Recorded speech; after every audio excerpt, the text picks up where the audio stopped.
사랑하는 성도 여러분, 인생은 기다림으로 가득 차 있습니다. 아이를 기다리는 부모, 치유를 기다리는 환자, 그리고 봄과 가을을 기다리는 농부. 우리는 끊임없이 누군가를, 무엇인가를 기다리며 살아가고 있습니다.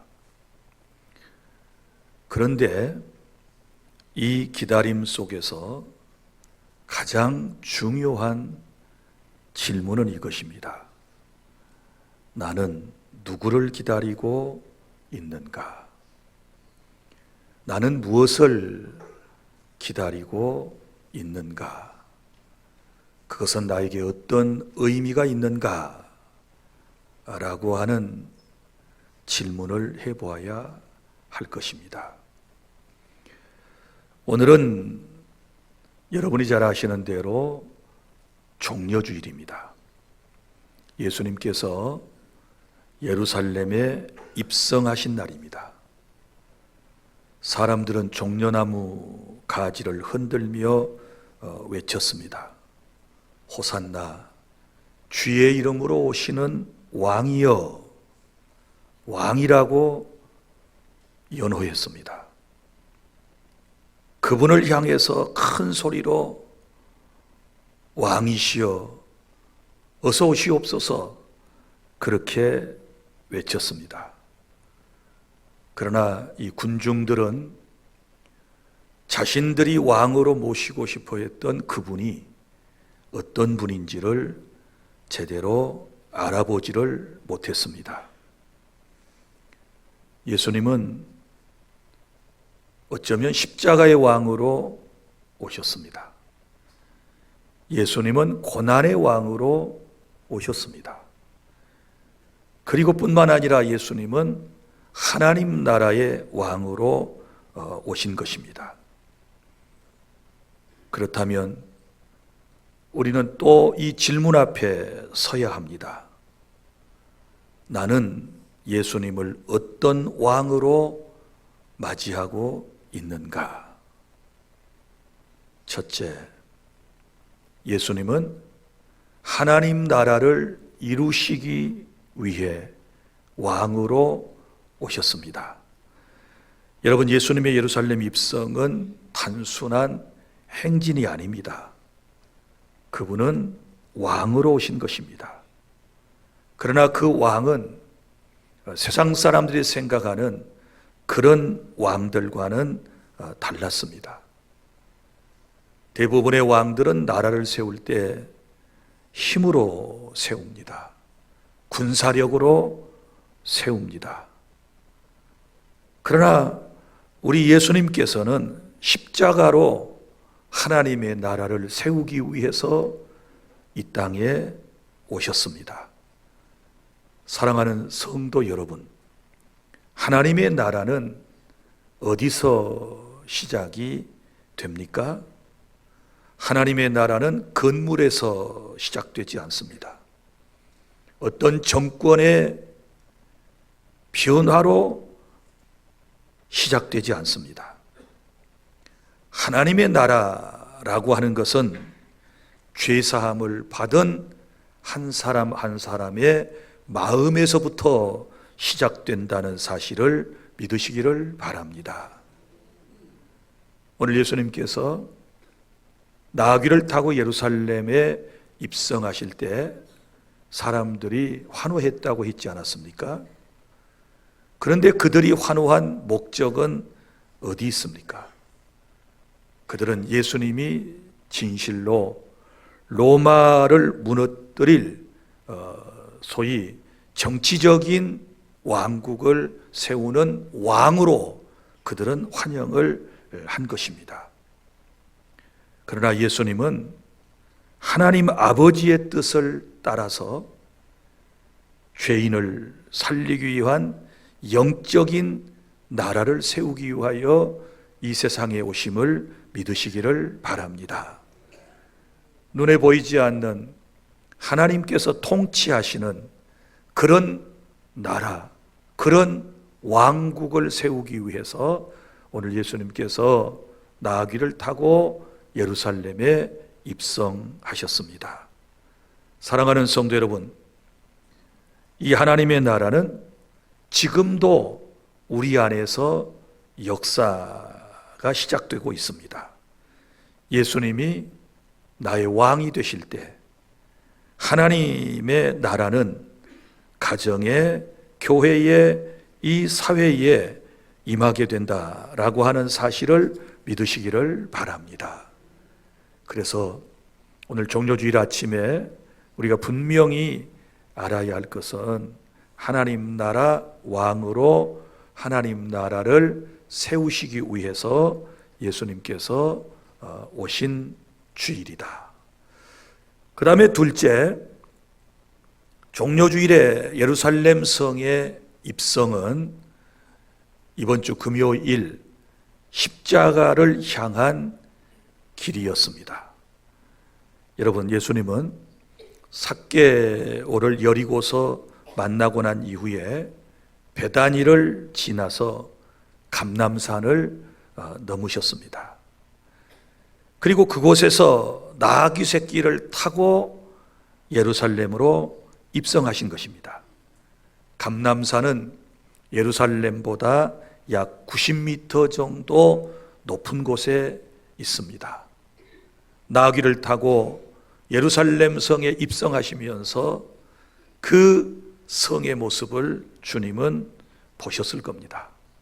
그리고 내가 저 예루살렘에 들어가서 어떠한 고통을 받고 십자가에서 처참하게 피를 쏟고 죽으실 것을 주님은 그려보시면서 지금 나귀를 타고 예루살렘으로 들어오셨던 것입니다. 그런데 여러분, 예수님께서 나귀 새끼를 타신 것은 우연한 일이 아니셨습니다. 구약에 보면 스가랴라고 하는 선지자가 있는데요, 그 선지자가 예언을 했습니다. 시온에 따라 두려워하지 말라. 보라, 너의 왕이 나귀 새끼를 타고 오실 것이다. 이렇게 말씀했어요. 거기도 너희 왕이, 예수님을 왕이라고 그랬습니다. 나귀 새끼를 타고 오신다. 이것은 구약의 예언의 성취인 줄로 믿으시기를 바랍니다. 구약에서 선지자를 통하여 주님이 약속하신 것들, 예언한 것들은 모두가 다 신약에서 이루어졌고 또 이루어지고 있다는 사실을 여러분이 기억하시기를 바랍니다. 예수님은 이제 예루살렘에 오신 목적이 분명합니다. 지금 죽기 위해서 그 성으로 들어가시는 것입니다. 자발적으로, 그리고 조용히, 그리고 담담하게 예수님은 지금 예루살렘으로 들어가시는 것입니다. 죽으러 들어간다고 그러셨습니다. 그런데 여러분, 이런 주님의 마음을 그 어떤 사람도 헤아려 주지를 못하는 거예요. 예수님의 제자들도 지금 이 주님의 마음을 전혀 알지 못하는 것입니다. 그리고 호산나 호산나 하고 환호성을 질러대고 자기의 겉옷을 벗어서 예수님의 타고 가시는 나귀의 등에 덮고 예수님이 그 위에 앉게 하시고, 또 겉옷을 벗어서 주님이 나귀 타고 가시는 길에 펼쳐드렸던 그러한 군중들조차도 지금 주님의 마음을 전혀 알지 못하고 있다. 환호를 받으시지만 우리 주님의 마음 어떠하셨을까? 여러분 어떻게 생각하십니까? 여러분은 어떤 어려움에 지금 직면해 있고 점점 더 어려움 속으로 빨려 들어가고 있는데, 누군가가 그러한 내 사정을 알지 못하고 막 나를 환영하고 나를 높이고 내게 친절을 베풀 때, 그때 여러분의 마음은 어떠시겠습니까? 사랑하는 여러분, 예루살렘 입성은 금요일에 십자가를 향한 길이었다. 바로 오늘 종려주일 우리가 이 깊은 주님의 마음을 조금이라도 이해하고 왜 그러셨을까? 왜 그렇게 십자가를 반드시 꼭 지셔야만 하셨을까? 라고 하는 이 문제에 대하여 우리가 지혜로운 답을 얻어야 될 줄로 믿습니다. 그래서 셋째는 예수님은 왜 예루살렘에 입성하셔서 십자가에서 죽으셔야 했는가?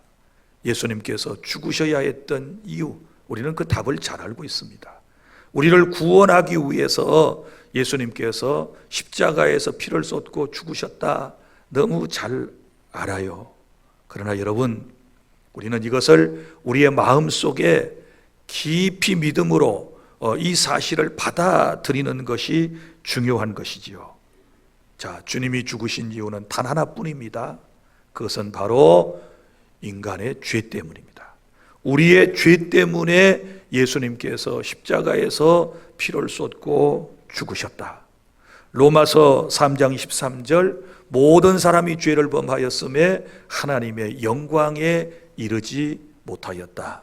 죄를 지은 인간이 하나님의 영광에 이르지 못했고, 로마서 6장 23절 죄의 싹은 사망이다. 이렇게 말씀을 하셨습니다.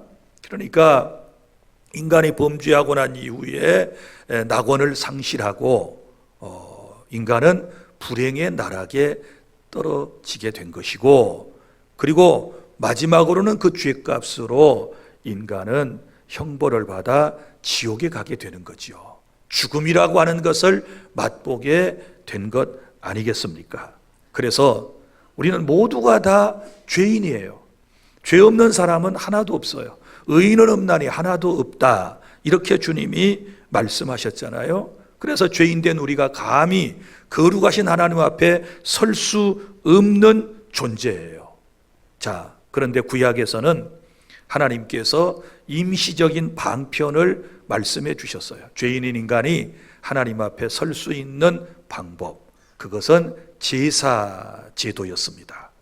제사 제도의 핵심이 어디 있습니까? 죄 없는 짐승을 잡아서 그 짐승에게 나의 죄를 전가시키고 다 뒤집어 씌우게 하고, 그리고 죄 없는 짐승이 피를 쏟고 죽고, 그리고 그 몸은 제단 위에 올려져서 불로 태워서 드림으로써 인간의 죄가 그렇게 없어지게 하셨던 것입니다. 그러나 이것은 임시적인 것이고 반복적인 것이었습니다. 그 동물을 통하여 죄사함을 받게 하는 이것은 장차 오실 예수 그리스도를 예표하는 일들이었습니다. 그래서 예수님께서 이 땅에 오셔서 우리의 죄를 대신 속죄하시기 위하여 어린 양으로 오셨지요. 그래서 요한복음 1장 18절 보라 세상 죄를 지고 가는 하나님의 어린 양이로다. 여러분, 요한이 그렇게 예수님을 보고 말했어요. 세상 죄를 지고 가는 하나님의 어린 양이다. 바로 그 어린 양 되시는 예수님께서 십자가에서 온 인류, 곧 하나님께서 선택하신 백성들의 죄를 걸머지시고 구약에서 죄 없는 짐승이 피를 쏟고 죽은 것처럼 예수님께서 저와 여러분의 모든 죄값을 다 걸머지고 피를 쏟고 죽으심으로써 우리에게 살 길을 열어주신 줄로 믿으시기를 바랍니다. 그래서 이사야 53장 5절에 보면 그가 찔림은 우리의 허물 때문이요 그가 상함은 우리의 죄악 때문이라, 이렇게 말씀을 하셨는데, 예수님은 우리 대신 찔리셨고 우리를 대신해서 고통을 받으셨다는 사실을 믿으시기를 바랍니다. 어디에서요? 십자가에서. 그 십자가는 이제 두 개가 만나는 놀라운 자리를 말해요.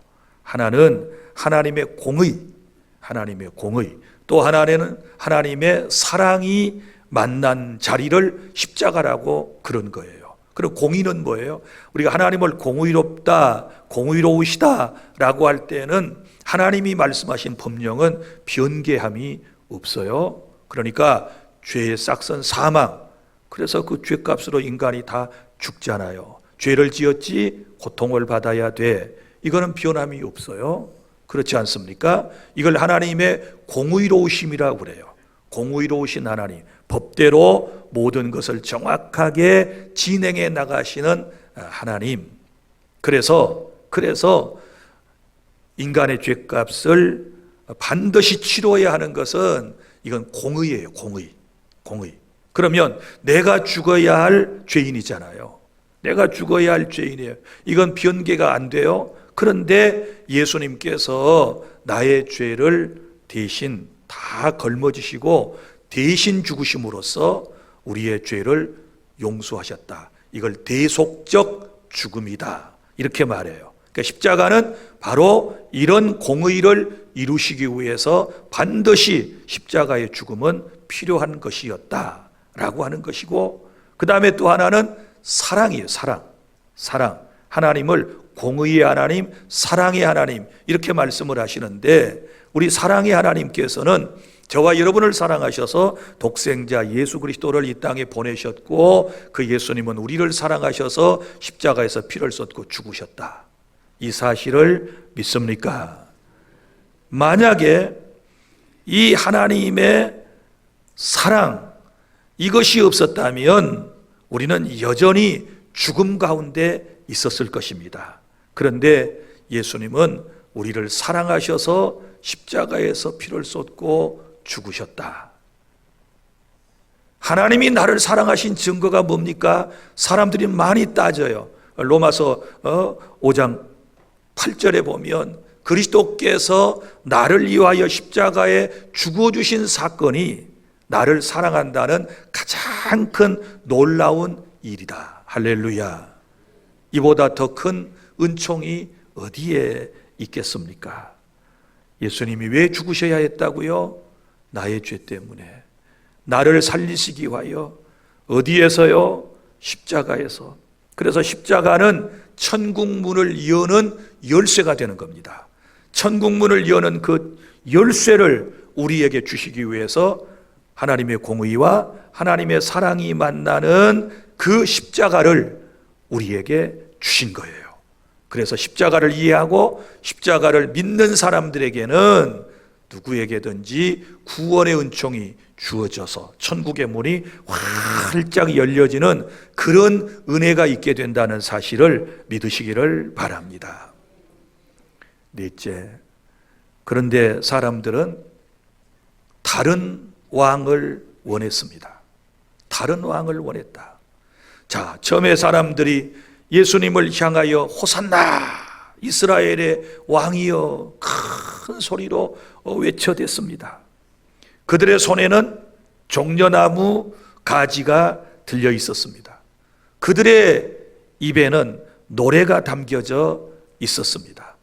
그들은 모두가 예수님을 통한 기대감으로 충만해 있었습니다. 그러나 안타까운 것은 그들의 마음속에 십자가는 없었습니다. 십자가는 전혀 이해하지를 못했던 것입니다. 여러분, 이것이 인간의 본래의 저는 모습, 타락된 우리들의 마음 상태라고 생각을 합니다. 오늘 여러분들이 찬양을 하고 우리 함께 회중 찬양을 하고 우리가 하나님을 지금 예배하는데 하나님께 정말 뭔가를 여러분들이 이제 영광을 돌려드려야 된다라고 말하는데 정작 오늘 저와 여러분들이 바라는 것은 무엇입니까? 십자가를 마음에 이해하고 있습니까? 그렇지 못해요. 우리 각각 마음속에 주님을 예배하면서도 찬양하면서도 기도하면서도 자기가 바라는 바 있어요. 그죠? 이스라엘 사람들은 종려나무 가지를 꺾어들고 입술로 노래하면서 바라는 바는, 다시 말씀드리지만 그들은 정치적 해방을 원했어요. 예수님을 통하여 정치적으로 해방되어 로마 압제로부터 벗어나고 예수님이 이스라엘의 왕이 되기를 원하는 바람이 있었어요. 또 그들이 예수님을 호산나 호산나 하고 연호하며 이스라엘의 왕이시여 라고 할 때는 경제적 회복을 꿈꾸고 있었습니다. 로마 압제하에서 얼마나 많은 물질적인 어려움을 당했겠어요? 오죽했으면 예수님께서 보리떡 5개, 물고기 2마리, 그리고 또 7병 2여, 물고기 7마리, 떡 2개를 가지고 12바구니를 5,000명을 먹이고 4,000명을 먹이고 12바구니를 남게 하고 하는 이런 기적들을 행하셨겠어요. 그러니까 기적의 현장에서 그런 모습을 보았던 사람들의 마음속에 예수님은 진짜 자신들의 왕이 되셔야 하는 거예요. 그러면 농사할 필요도 없고 일할 필요도 없잖아요. 다 주님이 먹고 사는 문제를 해결해 주실 것 아니겠습니까? 그래서 그들은 지금 경제적인 어떤 회복을 원하고 있었다. 또 이스라엘 민족적 회복, 그러니까 이스라엘이 정말 민족적인 영광이 있기를 그들은 간절히 원했던 거죠. 그동안 너무나도 오랜 세월 동안 이스라엘 사람들은요, 우상을 섬긴 죄 때문에 정말 압제받는 삶을 살아왔어요. 여러분 역사를 보면요, 아시리아에게 이스라엘 사람들 오랫동안 고통을 받았습니다. 그 다음에 페르시아에게 또 오랫동안 고통을 받았습니다. 그리고 난 다음에 이 사람들 또 그리스에게 오랫동안 고통을 받았습니다. 그리고 지금은 로마 제국 치하에서 여전히 고통을 받고 있는 것입니다. 그래서 그들이 진실로 원했던 것은 정치적 해방이고 경제적 해방이고 이스라엘 민족이 회복되는 그런 역사를 원했던 것이지요. 그런데 우리 예수님은 그런 그들의 기대를 외면하셨다라고 하는 겁니다. 여기에서 이제 인간들의 갈등이 비롯되는 것입니다. 그렇지 않습니까? 이제 주님이 외면하셨어요. 그들의 기대는 세상적인 것이었는데 여러분, 예수님은 세상의 왕이 아니라 하나님 나라의 왕으로 하나님의 종으로서 이 세상에 오셨다. 그래서 사랑이 미움이 돼가지고 기대가 실망이 돼가지고 나중에 그들의 외침은 바뀌어지게 되지요. 호산나 호산나 하던 그들의 입에서 이제 한 나흘 뒤에는요, 뭐라고 소리가 바뀐 줄 아세요? 이 자를 십자가에 못 박게 하소서, 예수를 십자가에 못 박게 하소서, 이렇게 비워내요.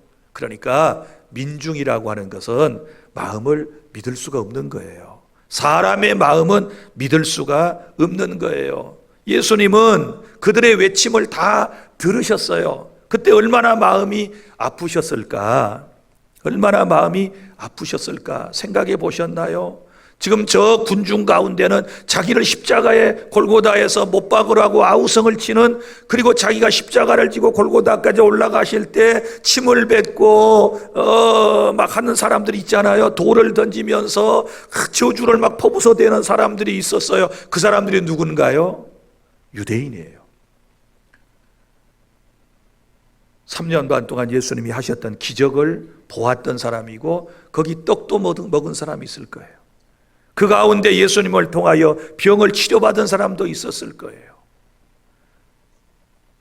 그렇게 수많은 은혜를 체험했던 사람들이 예수님을 십자가에 못 박으라고 아우성을 칠 때 그거 다 주님은 아시는 거예요. 그때 주님의 마음을 한번 이해를 해보시기를 바랍니다. 여러분, 지난주일 저녁에 우리가 말씀을 들었는데 요한복음 6장에서 주신 말씀을 우리가 들었어요. 예수님의 질문 가운데 너희도 나를 떠나려느냐라고 하는 질문. 무슨 얘기인고 하면 예수님께서 보리떡 5개 물고기 2마리를 가지고 5,000명을 먹이고 12바구니를 남게 하는 기적을 행하시고 각종 병든 사람을 다 고쳐내시고 이러니까 사람들이 예수님을 이스라엘의 왕으로 삼으시려고 그랬죠. 그래서 예수님께서 그 자리를 피해 가신 거예요. 피해 가셨는데도 불구하고 또 사람들이 막 몰려들어요. 몰려든 그 사람들에게 예수님은 이제 자신의 본심을 말씀을 하셨어요. 자신이 세상에 오신 일에 대하여 그들에게 설명을 하기를 시작했어요. 나는 하늘로부터 내려온 생명의 떡이다. 나를 믿는 자는 죽지 않고 영원히 살 거야. 이렇게 말씀을 하시는 거예요. 그러니까 그 설교를 들었던 사람들이 이해를 못하는 거예요. 아니, 생명의 떡이라니? 지금 당장에 필요한 건 뭐예요? 보이는 떡을 자기들은 지금 찾고 원하고 있는데 생명의 떡이다. 이해가 안 돼요. 그리고는 자꾸 이제 공생의 마지막 부분이 되니까 주님이 하신 말씀이 나 예루살렘에 올라가서 서기관과 제사장들에게 많은 고난을 받고 나 죽을 거야. 예수님이 죽으신대요. 지금 이스라엘 사람들이 바라보는 주님은 그런 주님이 아니시잖아요. 정치적으로도 경제적으로도 이스라엘 나라도 회복시켜야 하실 왕으로 지금 믿고 섬기고 따르고 있는데, 그런 분이 우리의 리더가 되시면 우리 인생의 모든 고민은, 고난은 다, 어려움은 해결될 거라고 믿었는데 주님이 자꾸 그런 말씀을 하시니까 거기 성경에 보면 이 말씀이 어렵도다. 누가 깨달으리요? 하고 많은 사람들이 제자만을 남겨놓고 다른 사람이 다 가버렸어요. 이게 희한한 일이에요. 주님 요즘 말로 하면 개척교회 하다가 어찌 보면 인간적으로 실패하셨어요. 기적을 베푸시고 병든 사람을 낫게 하실 때는 사람들이 구름대처럼 벌떼처럼 모여들었잖아요. 그죠? 모여들었고 그 다음에 이제 이 사람들에게는 주님이 본질을 말씀하셔야 되잖아요. 하나님 나라에 대하여 말씀을 하셔야 되잖아요. 하나님으로서, 성자 하나님으로서 사람의 몸을 입고 이 땅에 오신 그 이유를 이제는 설명을 해 주셔야 되잖아요. 그런데 그런 설교를 들은 사람들이 다 떠났어요. 그때 주님께서 매우 섭섭함을 이렇게 말씀하셨어요. 제자들만 덩그러니 남아있어요. 얘들아, 너희도 저 사람들처럼 떠날래? 나를 떠나갈래? 너희들도 나를 떠날래? 그때 시몬 베드로가 말합니다. 주여, 영생의 말씀이 주님께 있사오니 우리가 네게로 가오리까? 할렐루야. 주님은 그렇게 남아있는 사람을 통하여 하나님의 나라를 이루어 나가는 줄로 믿으시기를 바랍니다. 육신의 문제만 해결하고 육신의 것만 채워주시는 이런 주님으로 믿고 따르는 사람들은요, 언젠가는 실망하여 주님을 멀리할 때가 있게 되는 거예요. 오늘 지금 여기 예수님을 십자가에 못 박으라고 아우성을 치는 이 사람들처럼 우리도 그럴 수 있어요. 여러분, 며칠이나 지났다고 주일에 호산나 호산나 환영을 했던 무리들이 목요일 저녁부터 술렁거리기를 시작하더니 금요일 오전 9시에 예수님께서 십자가에 못 박히시는 그날 그 순간까지 계속해서 사람들이 예수를 십자가에 못 박게 하소서, 예수를 십자가에 못 박으소서, 돌 던지고 침을 뱉고, 이런 기록들이 복음서에 다 나와요. 다 나와요. 이게 주님의 모습이에요. 여러분, 그러나 그럼에도 불구하고 주님이 가시는 길을 멈추지 않으셨습니다. 예수님은 환호의 길이 아니라 하나님의 뜻을 따라 우리를 살리기 위하여 예루살렘으로 들어오셨고 십자가를 지시고 골고다로 가셨다는 사실을 믿으시기를 바랍니다. 여러분, 어떤 왕을 원하십니까? 여러분은 어떤 여러분의 리더를 원하십니까? 오늘 이 말씀을 통해서 우리 분명한 신앙관을 재정립해야 될 줄로 믿습니다. 그래서 다섯 번째, 우리는 예수님을 어떤 왕으로 알고 모시고 있는가? 오늘 종려주일, 2000년 전에 있었던 종려주일에 우리 예수님은 이스라엘 사람들에게 찾아오셨고 오늘은 저와 여러분에게 찾아오셨습니다. 화려한 마차를 타고 오신 게 아니고 나귀 새끼를 타고 오셨습니다. 겸손한 모습으로, 예수님은 조용한 모습으로, 예수님은 낮은 자의 모습으로 오셨습니다. 사랑하는 성도 여러분, 우리는 그분을 어떻게 지금 맞이하고 있습니까? 그저 복만을 주시기를 원하는 왕으로 모시고 있습니까? 내 기도의 제목을 다 해결해 주시는 그런 왕으로 여러분 지금 환호하고 있습니까? 아니면 내 삶의 주인, 나의 왕으로 지금 주님을 모시고 있습니까? 예수님께서 나귀를 타고 들어오시면서 제자들에게 말씀을 하시지요. 나귀를 타고 이제 오셔야 되니까 제자들을 벳박이라고 하는 곳에 보내세요. 그리고 거기 어디에 가면 나귀 새끼가 매어 있을 거야. 그 나귀 새끼를 끌고 오너라. 제자들이 아니 남의 나귀를 어떻게 끌고 옵니까? 예수님께서 말씀하셨어요. 주께서 쓰시겠다고 하여라. 그러면 그 주인이 나귀를 내어줄 것이다. 이렇게 말씀을 하셨고 제자들이 그 말씀을 믿고 나귀가 있는 집으로 갔어요. 그리고 왜 남의 나귀를 가져가시오? 그러니까 주께서 쓰시겠다고 그럽니다. 그러니까 주님이 말씀하시던 대로 나귀를 순순히 다 내주었어요. 그래서 주님은 그 나귀를 타고 예루살렘에 입성하셨다. 여러분, 예수님은 왕으로 오셨어요. 하나님 나라 왕으로, 우리의 왕으로 오신 그분께서 하나님 나라 확장을 위하여 무언가 쓰시겠다라고 하면 우리 어떻게 반응해야 될까요?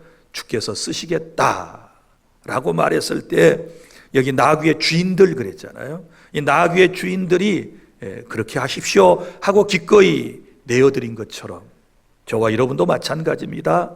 하나님 나라를 위하여 내가 너의 시간을 쓰겠다. 내가 너의 물질을 사용하고 싶어.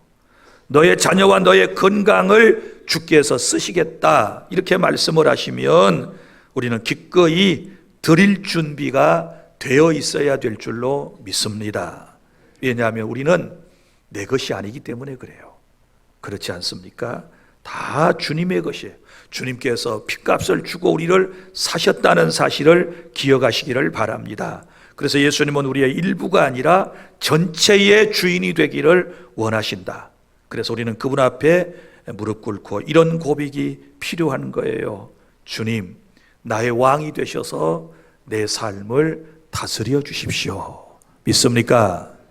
하나님 나라 왕이 내 삶에 들어오시면 하나님 나라가 내게 이루어진 거예요. 할렐루야. 하나님 나라는 부족함이 없어요. 하나님 나라는 모든 것이 행복이에요. 할렐루야. 그러니까 왕을 먼저 모셔드려요. 하나님 나라 왕으로 오신 이 예수 그리스도를 내 마음에 모셔드리게 되었을 때 그분이 내 안에서 나를 나를 다스리셔 나가시게 될 때 우리는 하나님 나라 백성다운 삶을 살아갈 수 있고 또 왕이신 그분께서는 사랑과 능력이시니 사랑으로 우리를 항상 감싸주시고 그분의 능력으로 우리를 지켜주시고 우리를 보호하시고 또 천국까지 인도하시고 천국에서도 영원히 그분과 함께 살게 해주실 줄로 믿으시기를 바랍니다. 사랑하는 여러분, 내일부터 고난주간이 시작됩니다. 고난을 지나야 부활의 아침이 오는 것입니다. 이제 내일부터 우리가 고난주간을 묵상하면서 토요일까지 지내야 되는데 예수님이 걸으신 그 길을 우리도 따라야 할 줄로 믿습니다. 기도로, 말씀으로, 자기의 길을 돌아보며 주님의 그 길에 우리도 우리의 마음이 동참해야 될 줄 믿습니다. 우리 예수님은 고난을 피하지 않으셨습니다. 십자가를 피하지 않으셨습니다. 우리도 삶의 십자가를 외면하지 말고 주님의 고난에 동참하고자 하는 그런 한 주간이 될 수 있기를 바랍니다. 그리고 기억하십시오. 고난 끝에는 부활이 기다리고 있습니다. 할렐루야. 어두움 끝에는 새벽이 오는 것입니다. 죽음의 자리에 생명이 피어나게 될 줄로 믿습니다. 주의 이름으로 오시는 왕, 아니 이미 우리에게 오신 이 왕을 오늘 저와 여러분의 마음속에 모셔드려야 될 줄로 믿습니다. 진정한 왕으로 맞이하는 주일이 바로 오늘 종려주일인 줄로 믿습니다. 이스라엘 사람들처럼 예수님 속도 모르고 아무것도 모르고 소리만 지르고 그렇게 예배하고 그렇게 찬송하고 할 일이 아니고 주님이 어떤 분이신지를 바로 알고 이해하고 주님을 찬송하고 주님께 기도하고 주님을 예배하고 주님을 섬겨나갈 때 우리에게 부활의 아름다운 새날이 찾아오게 될 줄 믿습니다. 기도하겠습니다.